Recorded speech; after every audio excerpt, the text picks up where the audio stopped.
फिर जब मनुष्य भूमि के ऊपर बहुत बढ़ने लगे और उनकी बेटियां उत्पन्न हुई, तब परमेश्वर के पुत्रों ने मनुष्य के पुत्रियों को देखा कि वे सुंदर हैं, सो उन्होंने जिस जिस को चाहा उनसे ब्याह कर लिया।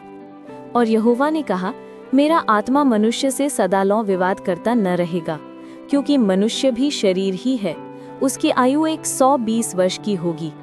उन दिनों में पृथ्वी पर दानव रहते थे, और इसके पश्चात जब परमेश्वर के पुत्र मनुष्य की पुत्रियों के पास गए, तब उनके द्वारा जो संतान उत्पन्न हुए वे पुत्र शूरवीर होते थे, जिनकी कीर्ति प्राचीन काल से प्रचलित है।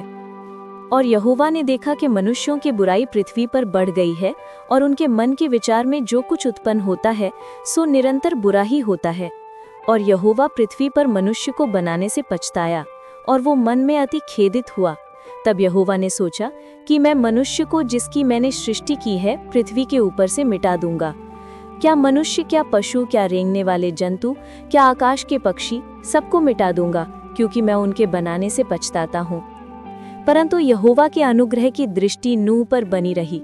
नूह की वंशावली ये है।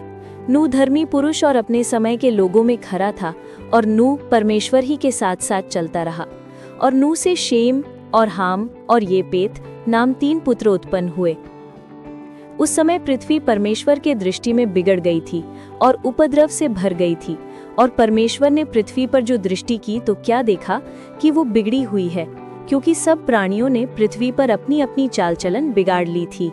तब परमेश्वर ने नूह से कहा, सब प्राणियों के अंत करने का प्रश्न मेरे सामने आ गया है, क्योंकि उनके कारण पृथ्वी उपद्रव से भर गई है, इसलिए मैं उनको पृथ्वी समेत नाश कर डालूंगा। इसलिए तू गोपेर वृक्ष की लकड़ी का एक जहाज बना ले, उसमें कोठरियां बनाना और भीतर बाहर उस पर राल लगाना, और इस ढंग से उसको बनाना, जहाज की लंबाई 300 हाथ, चौड़ाई 50 हाथ और ऊंचाई 30 हाथ की हो। जहाज में एक खिड़की बनाना और इसके एक हाथ ऊपर से उसकी छत बनाना, और जहाज की एक अलंग में एक द्वार रखना, और जहाज में पहला, दूसरा, तीसरा खंड बनाना। और सुन, मैं आप पृथ्वी पर जल प्रलय करके सब प्राणियों को जिनमें जीवन की आत्मा है आकाश के नीचे से नाश करने पर हूँ, और सब जो पृथ्वी पर हैं मर जाएंगे। परंतु तेरे संग मैं वाचा बांधता हूँ, इसलिए तू अपने पुत्रों, स्त्री और बहुओं समेत जहाज में प्रवेश करना। और सब जीवित प्राणियों में से तू एक एक जाति के 2-2 अर्थात एक नर और एक मादा जहाज में ले जाकर अपने साथ जीवित रखना। एक एक जाति के पक्षी और एक एक जाति के पशु और एक एक जाति के भूमि पर रेंगने वाले सब में से 2-2 तेरे पास आएंगे कि तू उनको जीवित रखे। और भांति भांति का भोज्य पदार्थ जो खाया जाता है उनको तू लेकर अपने पास इकट्ठा कर रखना, सो तेरे और उनके भोजन के लिए होगा। परमेश्वर की इस आज्ञा के अनुसार नूह ने किया। और यहोवा ने नूह से कहा, तू अपने सारे घराने समेत जहाज में जा, क्योंकि मैंने इस समय के लोगों में से केवल तुझी को अपनी दृष्टि में धर्मी देखा है। सब जाति के शुद्ध पशुओं में से तो तू 7-7 अर्थात नर और मादा लेना, पर जो पशु शुद्ध नहीं है उनमें से 2-2 लेना अर्थात नर और मादा। और आकाश के पक्षियों में से भी 7-7 अर्थात नर और मादा लेना, कि उनका वंश बचकर सारी पृथ्वी के ऊपर बना रहे। क्योंकि अब 7 दिन और बीतने पर मैं पृथ्वी पर 40 दिन और 40 रात तक जल बरसाता रहूंगा। जितनी वस्तुएं मैंने बनाई हैं सबको भूमि के ऊपर से मिटा दूंगा। यहोवा की इस आज्ञा के अनुसार नूह ने किया। नूह की अवस्था 600 वर्ष की थी जब जल प्रलय पृथ्वी पर आया। नूह अपने पुत्रों, पत्नी और बहुओं समेत जल प्रलय से बचने के लिए जहाज में गया, और शुद्ध और अशुद्ध दोनों प्रकार के पशुओं में से, पक्षियों और भूमि पर रेंगने वालों में से भी 2-2 अर्थात नर और मादा जहाज में नूह के पास गए, जिस प्रकार परमेश्वर ने नूह को आज्ञा दी थी।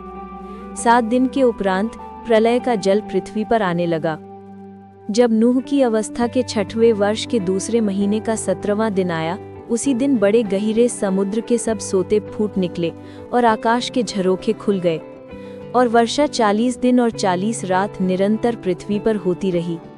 ठीक उसी दिन नूह अपने पुत्र शेम, हाम और यपेत और अपनी पत्नी और 3 बहुओं समेत और उनके संग एक एक जाति के सब बनैले पशु और एक एक जाति के सब घरेलू पशु और एक एक जाति के सब पृथ्वी पर रेंगने वाले और एक एक जाति के सब उड़ने वाले पक्षी जहाज में गए। जितने प्राणियों में जीवन की आत्मा थी, उनकी सब जातियों में से दो दो नूह के पास जहाज में गए। और जो गए वो परमेश्वर की आज्ञा के अनुसार सब जाति के प्राणियों में से नर और मादा गए। तब यहोवा ने उसका द्वार बंद कर दिया और पृथ्वी पर 40 दिन तक प्रलय होता रहा और पानी बहुत बढ़ता ही गया, जिससे जहाज ऊपर को उठने लगा और वो पृथ्वी पर से ऊंचा उठ गया। और जल बढ़ते बढ़ते पृथ्वी पर बहुत ही बढ़ गया, यहाँ तक कि धरती पर जितने बड़े बड़े पहाड़ थे सब डूब गए। जल तो 15 हाथ ऊपर बढ़ गया और पहाड़ भी डूब गए। और क्या पक्षी, क्या घरेलू पशु, क्या बनैले पशु और पृथ्वी पर सब चलने वाले प्राणी और जितने जंतु पृथ्वी में बहुतायत से भर गए थे, वे सब और सब मनुष्य मर गए। जो स्थल पर थे उनमें से जितनों के नथनों में जीवन का श्वास था, सब मर मिटे। और क्या मनुष्य, क्या पशु, क्या रेंगने वाले जंतु, क्या आकाश के पक्षी जो भूमि पर थे, सो सब पृथ्वी पर से मिट गए। केवल नूह और जितने उसके संग जहाज में थे वे ही बच गए। और जल पृथ्वी पर 150 दिन तक प्रबल रहा। और परमेश्वर ने नूह की और जितने बनेले पशु और घरेलू पशु उसके साथ जहाज में थे, उन सबों की सुधि ली। और परमेश्वर ने पृथ्वी पर पवन बहाई और जल घटने लगा और गहरे समुद्र के सोते और आकाश के झरोखे बंद हो गए और उससे जो वर्षा होती थी सो भी थम गई। और 150 दिन के पश्चात जल पृथ्वी पर से लगातार घटने लगा। 7वें महीने के 17वें दिन को जहाज अरारात नाम पहाड़ पर टिक गया। और जल 10वें महीने तक घटता चला गया और 10वें महीने के पहले दिन को पहाड़ों की चोटियां दिखलाई दी। फिर ऐसा हुआ कि 40 दिन के पश्चात नूह ने अपने बनाए हुए जहाज की खिड़की को खोलकर एक कौवा उड़ा दिया। वो जब तक जल पृथ्वी पर से सूख न गया तब तक कौवा इधर उधर फिरता रहा। फिर उसने अपने पास से एक कबूतरी को उड़ा दिया कि देखें कि जल भूमि से घट गया कि नहीं। उस कबूतरी को अपने पैर के तले टेकने के लिए कोई आधार न मिला, सो वो उसके पास जहाज में लौट आई, क्योंकि सारी पृथ्वी के ऊपर जल ही जल छाया था। तब उसने हाथ बढ़ाकर उसे अपने पास जहाज में ले लिया। तब और 7 दिन तक ठहरकर उसने उसी कबूतरी को जहाज में से फिर उड़ा दिया। और कबूतरी सांझ के समय उसके पास आ गई तो क्या देखा कि उसकी चोंच में जैतून का एक नया पत्ता है। इससे नूह ने जान लिया कि जल पृथ्वी पर घट गया है। फिर उसने 7 दिन और ठहरकर उसी कबूतरी को उड़ा दिया और वो उसके पास फिर कभी लौट कर न आई। फिर ऐसा हुआ कि 601 वर्ष के पहले महीने के पहले दिन जल पृथ्वी पर से सूख गया। तब नूह ने जहाज की छत खोलकर क्या देखा कि धरती सूख गई है। और दूसरे महीने के 27वें दिन को पृथ्वी पूरी रीति से सूख गई। तब परमेश्वर ने नूह से कहा, तू अपने पुत्रों, पत्नी और बहुओं समेत जहाज में से निकल आ। क्या पक्षी, क्या पशु, क्या सब भांति के रेंगने वाले जंतु जो पृथ्वी पर रेंगते हैं, जितने शरीरधारी जीव जंतु तेरे संग हैं, उस सब को अपने साथ निकाल ले आ, कि पृथ्वी पर उनसे बहुत बच्चे उत्पन्न हो और वे फूलें फलें और पृथ्वी पर फैल जाएं। तब नूह और उसके पुत्र और पत्नी और बहुएं निकल आईं, और सब चौपाए, रेंगने वाले जंतु और पक्षी और जितने जीव जंतु पृथ्वी पर चलते फिरते हैं, सो सब जाति जाति करके जहाज में से निकल आए। तब नूह ने यहोवा के लिए एक वेदी बनाई और सब शुद्ध पशुओं और सब शुद्ध पक्षियों में से कुछ कुछ लेकर वेदी पर होम बलि चढ़ाया। इस पर यहोवा ने सुखदायक सुगंध पाकर सोचा कि मनुष्य के कारण मैं फिर कभी भूमि को शाप न दूंगा। यद्यपि मनुष्य के मन में बचपन से जो कुछ उत्पन्न होता है सो बुरा ही होता है, तो भी जैसा मैंने सब जीवों को अब मारा है वैसा उनको फिर कभी न मारूंगा। अब से जब तक पृथ्वी बनी रहेगी तब तक बोने और काटने के समय, ठंड और तपन, धूपकाल और शीतकाल, दिन और रात निरंतर होते चले जाएंगे। फिर परमेश्वर ने नूह और उसके पुत्रों को आशीष दी और उनसे कहा कि फूलो, फलो और बढ़ो और पृथ्वी में भर जाओ, और तुम्हारा डर और भय पृथ्वी के सब पशुओं और आकाश के सब पक्षियों और भूमि पर के सब रेंगने वाले जंतुओं और समुद्र की सब मछलियों पर बना रहेगा। वे सब तुम्हारे वश में कर दिए जाते हैं। सब चलने वाले जंतु तुम्हारा आहार होंगे। जैसा तुमको हरे हरे छोटे पेड़ दिए थे वैसा ही अब सब कुछ देता हूँ। पर मांस को प्राण समेत अर्थात लोहू समेत तुम न खाना, और निश्चय मैं तुम्हारा लोहू अर्थात प्राण का पलटा लूंगा। सब पशुओं और मनुष्यों दोनों से मैं उसे लूंगा। मनुष्य के प्राण का पलटा मैं एक एक के भाई बंधु से लूंगा। जो कोई मनुष्य का लोहू बहाएगा उसका लोहू मनुष्य ही से बहाया जाएगा, क्योंकि परमेश्वर ने मनुष्य को अपने ही स्वरूप के अनुसार बनाया है।